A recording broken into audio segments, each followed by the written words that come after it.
네, 오늘은 제86강 제목은 하나님의 대노입니다. 대노란 말은 크게 노한다. 그냥 조금 노하는 것이 아니고 크게 노한다. 그런 뜻입니다. 성경에 보게 되면 하나님께서 크게 노한다는 그 대목이 나옵니다. 스바냐 1장 18절 대목인데요. 스바냐 1장 18절에 보면 그들이 은과 금이 여호와의 분노의 날에 능히 그들을 건지지 못할 것이며 이 온 땅이 여호와의 질투의 불에 삼키우리니 이는 여호와가 이 땅 모든 금이를 멸절하되 놀랍게 멸절할 것입니다. 이렇게 되어 있습니다. 하나님께서 이 분노하신다는 이 성경 대목을 이 구절을 대하면서 우리네 일상적인 인간들의 사회생활과 어떤 차이가 있다는 것을 우리가 짐작해야 됩니다. 우리가 보통 사람과 사람 사이에서 크게 화내는 관계라면 아예 이야기 대상도 안 되고 모든 관계가 절단되죠. 니는 니대로 나는 나대로 보통 싸웠던 사이가 뭐 그런 사이잖아요. 화를 냈다는 말은 나 두 다시 너와 상종하지 않겠다는 강한 의지의 표출입니다. 사람들은 하나님의 분노하심을 전제하지 않고 그걸 고려하지 않고 하나님의 사랑의 듭석 거기에 사랑이라는 말에 미끼 걸려서 따라가게 되면 저부터 하나님께서 인간을 사랑하지 못해서 아주 예다른 그런 분으로 이해되기가 쉽습니다. 우리를 먼 곳에서 안타까워하시는 분으로 그런 식으로 생각하기 마련이거든요. 그런데 하나님께서 분노하신다는 내용, 하나님께서 화를 내신다는 이 내용이 우리에게 찾아오게 되게 되면 우리는 우리가 생각하는 하나님과의 관계 정립에 있어서 뭔가 안 맞는 대목이 있다는 것을 알 수 있습니다. 그게 뭐냐면 화를 내시는 그 분이 화를 내시는 하나님이 화를 내실 때 인간적으로 어떻게 그것을 극복해서 하나님의 화를 누그러뜨릴 수 있느냐 하는 그 문제에 우리들이 자신이 없지요. 한 가정에서도 한쪽에서 화를 낸다면 우리는 어떻게든 달래려고 하죠. 그 달래는 방법이 재물을 한다든지 바친다든지 뭐 돈을 한다든지 그동안 착한 일을 많이 한다든지 뭐 그런 식으로 해서 상대의 마음을 누그러뜨리려고 애를 쓸 것입니다. 그런데 하나님께서 화를 내실 때 그 화를 누그러뜨릴 만한 그 대책이 인간 쪽에서 마련할 수 있느냐 하는 문제입니다. 도저히 하나님께서 분노하실 때 우리 인간은 그 분노를 누그러뜨릴 그 대책이 없죠. 그 대책이 없다는 말은 결국은 하나님의 분노는 멈추지를 않는다는 말입니다.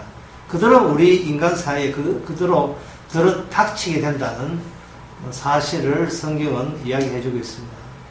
출국당할 때, 이스라엘이 애국할 때, 히브리인들이 아무 대가도 없이 그냥 애국에서 나온 게 아니고, 그들이 함께 1년 동안 동락했던 흠없는 어린 양을 눈앞에 잡아서 그의 피를, 양의 피를 문 밖에 발름으로 말미암아 사람을 죽이는 그 천사로의 징벌과 저주로부터 회피될 수 있었습니다. 그런데 그 양을 잡아라는 그 아이디어가 인간들의 지혜에서 나오지를 않았다는 거죠.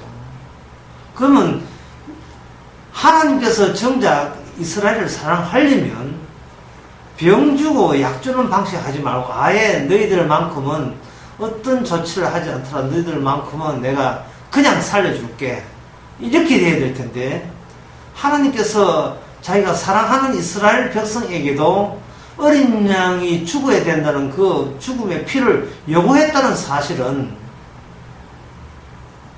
하나님의 구원이라는 것이 인간들이 생각한 하나님 날 사랑하기 그런 식으로부터 진행되지 않는다는 것을 말해주는 겁니다. 하나님은 사랑이니까 어떻게 해서는 우리를 봐주겠지 라는 전부터 하나님의 사랑과 구원이 이렇게 만남이 된다든지 엮어지지 않는다는 이야기예요. 저부터 인간은 하나님께 날 사랑해주세요, 날 구원해주세요 라고 요구할 수 있는 입장이 못 된다는 것을 하나님 쪽에서 그것을 분명히 해 주십니다. 그 분명히 하시는 방식이 바로 하나님의 분노입니다. 하나님께서 일단 인간과 모든 세계에 대해서 분노를 하십니다. 그 분노하시는 근거는 바로 창조했던 그 창조의 본 모습이 아니기 때문에 분노하는 거죠. 그 분노에서 그치는 것이 아니고 멸망으로 그친다는 것이 바로 멸망까지 이어진다는 것이 이 스바냐 1장 18절에 읽었던 그 본문 내용입니다. 하나님께서 분노하여 그들의 모든 것을 질투의 불로 다 멸망시킬 것이다. 비록 그들이 은과 금으로 맞선다 할지라도 하나님은 그들의 은과 금으로 하나님의 분노와 질투의 불을 사그라들게 하지를 못한다고 스바냐 1장 18절에 분명히 언급되어 있습니다. 인간이 가장 귀하게 여기는 것이 은과 금인데 그것까지라도 하나님의 분노를 누그러뜨릴 수 없다는 말은 인간은 하나님의 분노 앞에 어떤 대책도 없다는 말과 동일한 말이에요. 옛날 시대에 인간의 모든 민족들의 고대 풍습과 종교에 보게 되면 신의 분노로 인하여 흉년이 든다든지 가뭄이 든다든지 신의 분노로 홍수가 난다든지 할 때는 그 당시 토속종교 제사장들이 그 신의 분노를 누그러뜨리는 방법 중에 하나가 집도 안 가는 정글한 처녀의 심장을 바친다든지 피를 바친다든지 어쨌든 간에 인간을 하나님 앞에 공양해서 드려서 신의 누를 대표해서 저주를 다 받는 그런 방식으로 그들은 제단을 쌓았던 것입니다.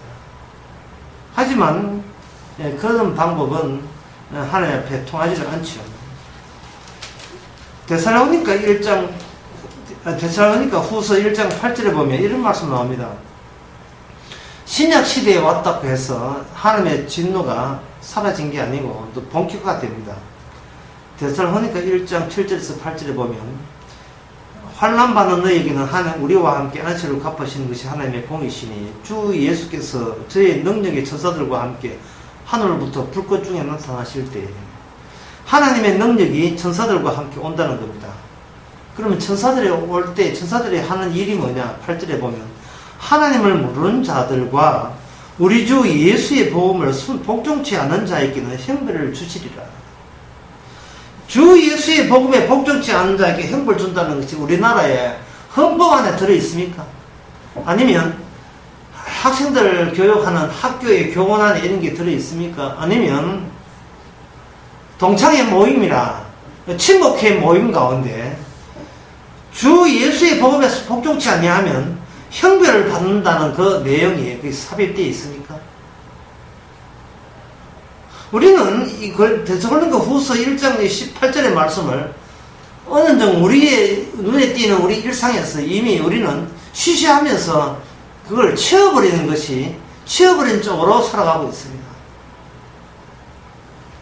추석이나 명절날 설 때 가족들이 대가족 모였을 때에 주 예수의 복음에 복종치 않으면 모두 다 형벌을 받는다는 이야기를 어느 가장이 만약 이 본문을 읽고 이야기한다면 그 명절 분위기가 다 깨질 것입니다.